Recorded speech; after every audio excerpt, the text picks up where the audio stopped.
Assalamualaikum warahmatullahi wabarakatuh. Perkenalkan, nama saya Dimas Sotia dengan NIM 117210039 dari Teknik Geomatika UPN Veteran Yogyakarta. Oke, kali ini saya akan membahas tentang metode pengukuran pemetaan di geodesi geomatika. Tapi sebelumnya kita ke pengertian dulu. Apa sih geomatika? Geomatika adalah ilmu yang merupakan gabungan dari geodesi dan informatika. Geodesi sendiri merupakan ilmu yang mempelajari tentang pengukuran dan perepresentasian dari bumi dan benda-benda langit lainnya, termasuk medan gaya berat masing-masing dalam ruang 3 dimensi yang berubah dengan waktu. Sedangkan informatika merupakan bidang yang mempelajari struktur, sifat, dan interaksi dari beberapa sistem yang dipakai untuk mengumpulkan data, memproses dan menyimpan hasil pemrosesan data, serta menampilkannya dalam bentuk informasi. Oke, langsung saja kita bahas ke metode pengukuran pemetaan geodesi dan geomatika.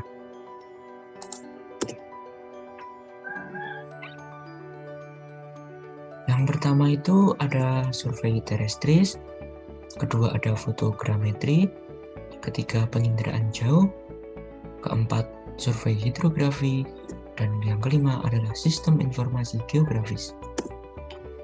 Langsung saja kita masuk ke yang pertama, yaitu survei terestris. Survei terestris merupakan kegiatan pengukuran yang dilakukan di permukaan bumi di mana pengamat melakukan kontak langsung dengan objek yang akan dipetakan. Pada dasarnya, pengukuran survei terestris dilakukan untuk mendapatkan informasi posisi dari suatu objek di permukaan bumi.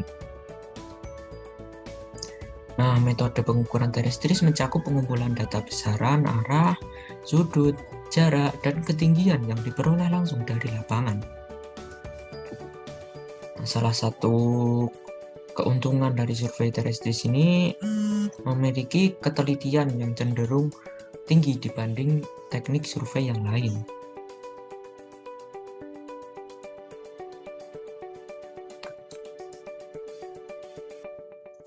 Dalam metode ini, salah satu alat yang bisa digunakan adalah meteran. Coba kita lihat gambarnya terlebih dahulu.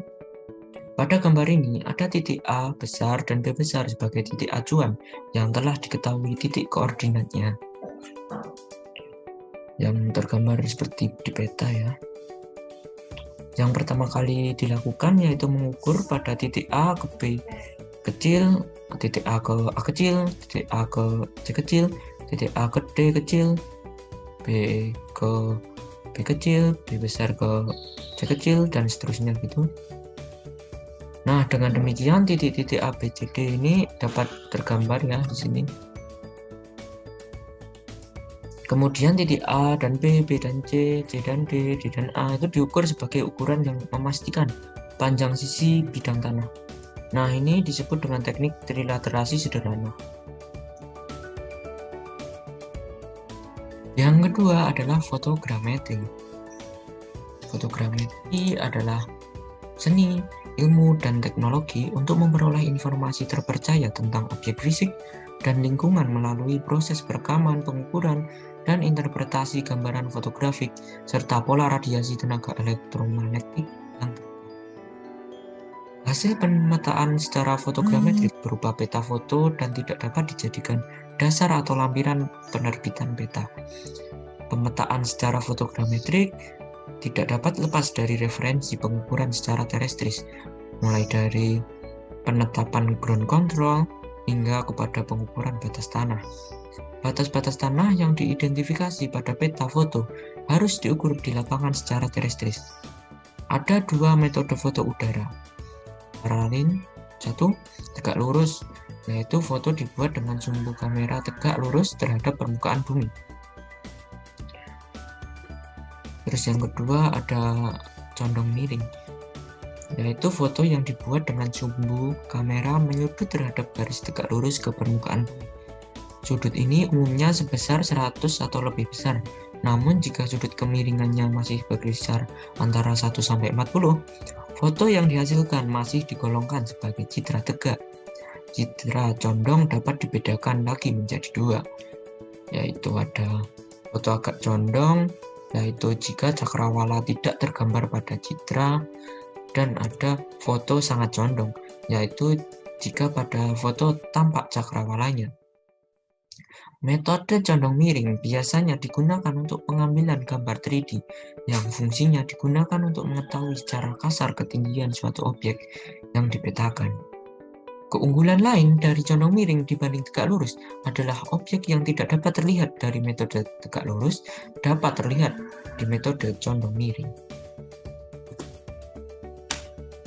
Oke, pekerjaan dalam fotogrametri sendiri terbagi dalam dua bagian besar ya, yaitu ada metrik fotogrametri.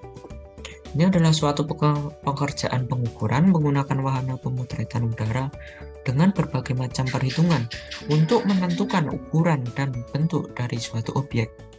Dengan kata lain, pekerjaan ini bertujuan untuk memperoleh data kuantitatif seperti jarak, sudut, luas, dan posisi dari suatu objek.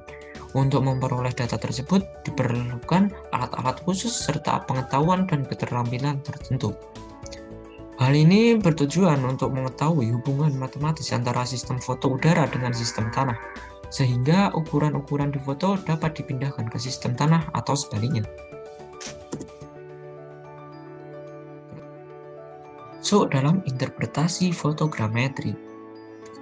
Nah, interpretasi fotogrametri adalah kegiatan yang mempelajari bayangan foto secara sistematis untuk tujuan identifikasi atau penafsiran objek. Interpretasi foto biasanya meliputi penentuan lokasi relatif dan luas bantangan. Interpretasi akan dilakukan berdasarkan kajian dari objek-objek yang tampak pada foto udara. Secara umum, metode akuisisi data pada fotogrametri dibagi menjadi beberapa tahapan, di antaranya persiapan. Nah, tahapan ini meliputi studi literatur untuk mengumpulkan berbagai referensi yang berhubungan dengan lokasi dan jenis pekerjaan bersama rencananya. Setelah studi literatur, baru selanjutnya menuju ke studi lapangan.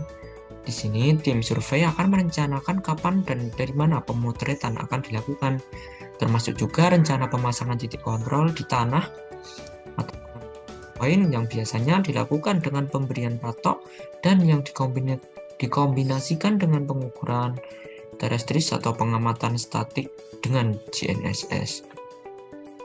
Yang kedua ada pengumpulan data. Nah, pengambilan foto dari berbagai sudut pemotretan dan mengumpulkan foto tersebut. Ini ya pengumpulan data. Terus ada pengolahan data.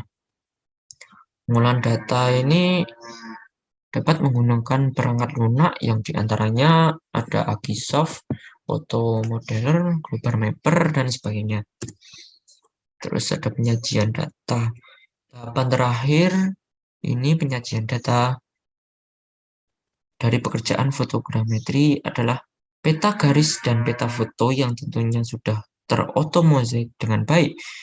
Pada peta garis, detail-detail di lapangan digambarkan dalam bentuk simbol-simbol tertentu, sedangkan peta foto merupakan citra yang terekam selama pekerjaan fotogrametri. Lanjut, yang ketiga ada sistem informasi geografis. Sistem informasi geografis merupakan sistem informasi berbasis komputer yang digunakan untuk mengolah data atau informasi berbasis geografi. Sistem informasi geografis ini mengintegrasikan, memanipulasi, menganalisa, dan menampilkan data spasial kondisi bumi. Sistem informasi geografis memanfaatkan komputer yang dapat menyimpan, mengelola, memproses, serta menganalisis data geografis dan non-geografis. SIG juga merupakan sistem khusus untuk mengolah database yang berisi data referensi geografis yang memiliki informasi spasial, data yang banyak diperoleh dari penggunaan citra penginderaan jauh. Berikut adalah komponen SIG, ada yang pertama hardware atau perangkat keras. Di sini terbagi menjadi 3 ya. Yang pertama adalah input, ini sebagai sarana untuk memasukkan data ke dalam jaringan komputer, misalnya scanner. digitizer, dan CD-ROM. Dan kedua adalah pemrosesan, merupakan sistem dalam komputer yang berfungsi mengolah, menganalisis, dan menyimpan data yang masuk sesuai kebutuhan. Misalnya Central Processing Unit atau CPU, tape drive, dan disk drive. Yang ketiga ada output. Nah, berfungsi menayangkan informasi geografis sebagai data dalam proses SIG. Misalnya video, plotter, dan printer. Terus ada software. Perangkat lunak merupakan sistem yang berfungsi untuk memasukkan, menyimpan, dan mengeluarkan data yang diperlukan. Perangkat lunak atau software ini meliputi proses komputerisasi yang berhubungan dengan masukan data, data tambahan, data dasar geografi, transformasi, dan penayangan serta pelaporan data. Beberapa jenis software berupa program komputer yang biasa dimanfaatkan, antara lain program AutoCAD, ArtInfo, ArtView, dan program lainnya. Terus ada brainware atau kemampuan manusia dalam pengelolaan dan pemanfaatan SIG secara efektif dan efisien tentunya. Terus ada data. Data itu dibagi menjadi dua, yaitu ada data spasial, yaitu gambaran nyata suatu wilayah yang terdapat di permukaan bumi. Umumnya direpresentasikan berupa grafik, peta gambar, dengan format digital dan disimpan dalam bentuk koordinat XY atau dalam bentuk image raster yang memiliki nilai tertentu. Dan ada data non-spasial ini berbentuk tabel di mana tabel tersebut berisi informasi-informasi yang dimiliki oleh objek dalam data spasial. Dan juga yang terakhir ada metode, ini metode yang digunakan dalam SIG akan berbeda untuk setiap permasalahannya. SIG yang baik tergantung pada aspek desain dan aspek realnya. Langsung saja yang keempat ada penginderaan jauh. Penginderaan jauh adalah ilmu atau seni untuk memperoleh informasi suatu objek, daerah, atau fenomena dengan jalan analisis yang menggunakan gelombang elektromagnetik sebagai media perantaranya tanpa menyentuh objek yang dikaji. Pada penginderaan jauh, terdapat beberapa komponen yang saling berhubungan. Komponen tadi diantaranya ada energi, ada atmosfer, ada objek, sensor, dan perolehan data dan pengguna. Komponen-komponen tadi memiliki keterkaitan yang saling menguatkan, sehingga penginderaan jauh dapat memberi manfaat bagi proses pembangunan, khususnya di bidang pengelolaan ruang permukaan bumi. Oke, selanjutnya kita memasuki prinsip kerja penginderaan jauh. Tenaga yang digunakan dalam penginderaan jauh adalah tenaga penghubung yang membawa data tentang objek ke sensor berupa bunyi, daya magnetik, gaya berat, atau elektromagnetik. Sensor yang digunakan untuk menangkap gelombang elektromagnetik dapat dipasang pada satelit ataupun pada pesawat terbang, biasanya menggunakan drone. Setelah sensor menangkap gelombang elektromagnetik, kemudian sensor merubahnya menjadi sinyal-sinyal digital yang akhirnya tersimpan dalam ruang penyimpanan sensor. Sensor yang menggunakan energi dari pantulan cahaya matahari disebut sebagai sensor pasif. Sementara energi dari sensor itu sendiri disebut sebagai sensor aktif. Gelombang elektromagnetik dapat diperoleh dari berbagai sumber, namun sumber yang sering digunakan adalah sinar matahari. Banyak sensor yang menggunakan sinar matahari sebagai sumber gelombang elektromagnetik. Sensor yang menggunakan energi dari pantulan cahaya matahari disebut sebagai sensor pasif, sementara energi dari sensor itu sendiri disebut sebagai sensor aktif.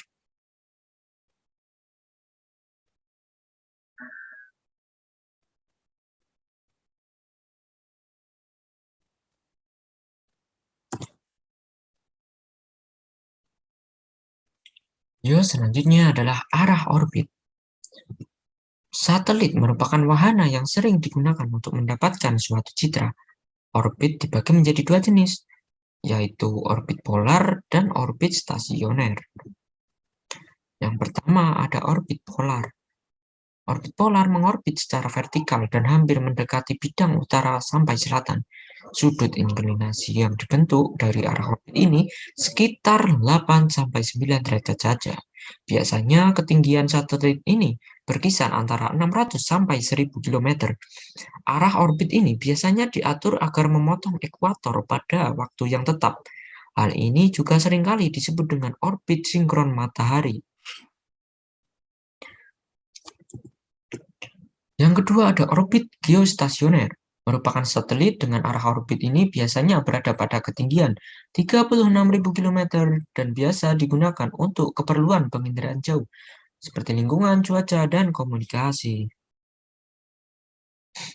Satelit dengan jenis orbit ini memiliki kecepatan yang sama dengan gerak rotasi bumi, sehingga seolah-olah berada di suatu tempat dan tidak berubah posisi. Jenis satelit ini mampu menangkap gelombang di tempat yang sama dalam waktu yang berbeda-beda.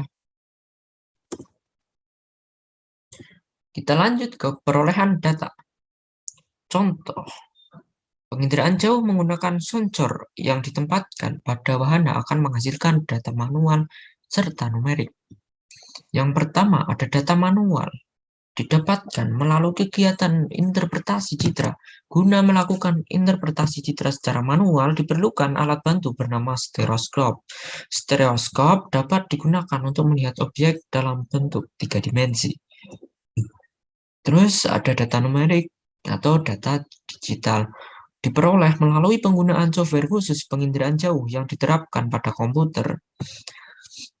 Contoh software yang digunakan adalah NAS Imagine dan Envy. Interaksi di antara tenaga dan objek dapat dilihat dari rona yang dihasilkan oleh foto udara. Tiap-tiap objek memiliki karakteristik yang berbeda dalam memantulkan atau memancarkan tenaga ke sensor. Objek yang mempunyai daya pantul tinggi akan terlihat cerah pada citra, sedangkan objek berdaya pantul rendah akan terlihat gelap pada citra. Contohnya permukaan puncak gunung yang tertutup oleh salju. Yang mempunyai daya pantul tinggi terlihat lebih cerah daripada permukaan puncak gunung yang tertutup oleh lahar dingin. Oke, lanjut ke jenis-jenis citra. Di sini ada citra foto atau foto udara. Citra foto adalah citra yang dihasilkan oleh sensor kamera. Foto kawasan desa yang tertangkap oleh sensor di satelit. Terus foto desa tersebut terlihat dari langit. Sementara citra non-foto adalah citra yang dihasilkan oleh sensor selain kamera seperti sensor infrared yang bisa membaca temperatur di setiap wilayahnya. Nah, contoh satelit penghasil citra yaitu satelit Landsat, Spot, Gonos, Terra Aster, dan lain-lain. Masuk dalam alat-alat penginderaan jauh. Nah, di sini ada pasangan foto yang bertampalan atau stereogram. Pasangan foto yang bertampalan terdiri dari dua foto yang berdekatan, yang bertampalan pada garis terbang yang sama. Stereogram merupakan sepasang foto udara yang stereoskopis. Terus ada stereoskop, alat untuk pengamatan 3-dimensional atas foto udara yang bertampalan. Terus ada transparansi film. Kertas atau transparansi film biasanya digunakan untuk menginterpretasi citra udara. Terus ada meja sinar. Meja sinar dipergunakan sebagai media pembantu untuk mentransfer hasil interpretasi yang telah dilakukan dalam film transparansi. Ada parallax bar, alat yang terdiri dari sebuah batang yang pada kedua ujungnya terpasang masing-masing lensa. Kemudian ada alat ukur. Pengukuran jarak dari sebuah citra udara dapat dilakukan dengan menggunakan salah satu dari beberapa jenis alat ukur yang ada. Kemudian ada pengamat warna aditif. Pengamat warna aditif menggunakan kode warna dan menumpang susunkan 3 citra multispektral untuk menghasilkan paduan warna yang lebih mudah diinterpretasikan. Terus ada penganalisis citra elektronik. Citra tembus pandang biasanya citra hitam putih disinari pada meja sinar dan diamati dengan kamera TV yang memiliki resolusi tinggi.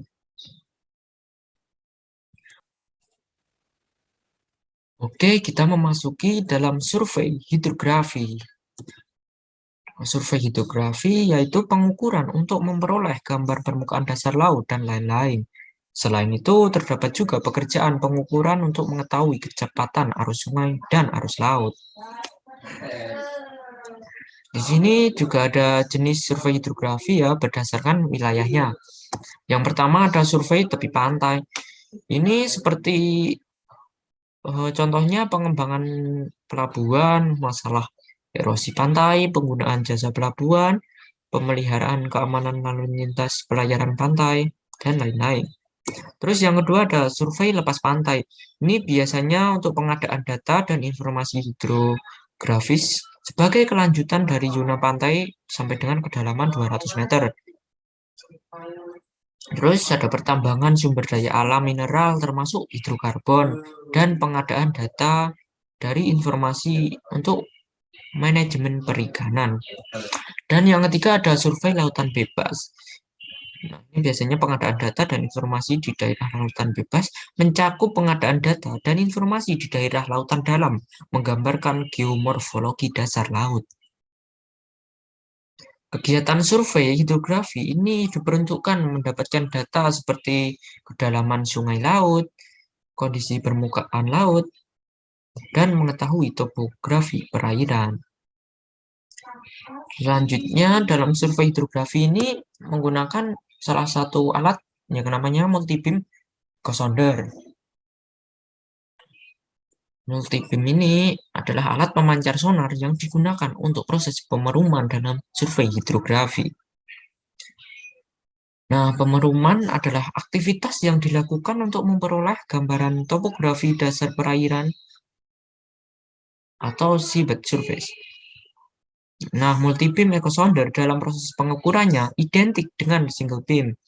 Perbedaannya adalah dari jumlah beam yang dipancarkan oleh masing-masing instrumen. Single beam echosonder hanya memancarkan satu beam di setiap pancarannya, berbeda dengan multibeam echosonder yang memancarkan sampai dengan 256 beam di setiap pancarannya, sehingga membuat multibeam echosonder lebih efektif digunakan dalam pemeruman di area survei yang cukup luas. Pemeruman dengan menggunakan multibeam echosonder akan menghasilkan data yang lebih detail karena tidak ada dasar perairan yang terlewatkan dari sapuan beam. Dengan kerapatan beam yang rapat akan menghasilkan pemodelan dasar perairan yang sebenarnya. Nah, pelaksanaan pemeruman dengan menggunakan multibeam echosonder didukung oleh instrumen dan data pendukung. Multibeam echosonder tidak akan bekerja dengan baik tanpa adanya instrumen pendukung tersebut. Instrumen dan data pendukung tersebut adalah satu, motion sensor. Ini adalah alat yang digunakan untuk membaca dan memberikan koreksi pergerakan kapal selama pengukuran. Yang kedua adalah GPS posisi. Ini adalah alat yang digunakan untuk memberikan posisi sebenarnya dari kapal. Dan ketiga ada heading, adalah alat yang digunakan untuk memberikan arah yang sebenarnya dari kapal. Ketelitian heading berpengaruh terhadap ketelitian beam point. Dan keempat, SBS adalah alat yang digunakan untuk memberikan nilai sound velocity pada permukaan transducer. Yang kelima ada SVP, adalah alat yang digunakan untuk memberikan nilai sound velocity di setiap kolom ke dalam air di sekitar area survei. Dan yang terakhir ada data pengamatan pasang surut. Data yang digunakan untuk memberikan koreksi terhadap data kedalaman hasil survei untuk mengkoreksi dinamika perubahan kedalaman laut selama akuisisi data. Data SVP dan data pengamatan pasang surut dibutuhkan dalam proses processing. Jadi, akuisisi MBIS dapat dilakukan tanpa adanya instrumen dari data tersebut. Hasil pengolahan data MBIS dapat disajikan dalam beberapa bentuk, berupa koordinat dan kedalaman poin survei, DTM, dan kontur kedalaman. Koordinasi dan kedalaman poin survei bisa dikeluarkan langsung dari poin pengamatan di lapangan atau hasil turunan dari DTM jika ingin disajikan dengan rentang grid tertentu. Ini adalah contoh hasil dari DTM, terus koordinat dan kedalaman point survey MBS. Nih.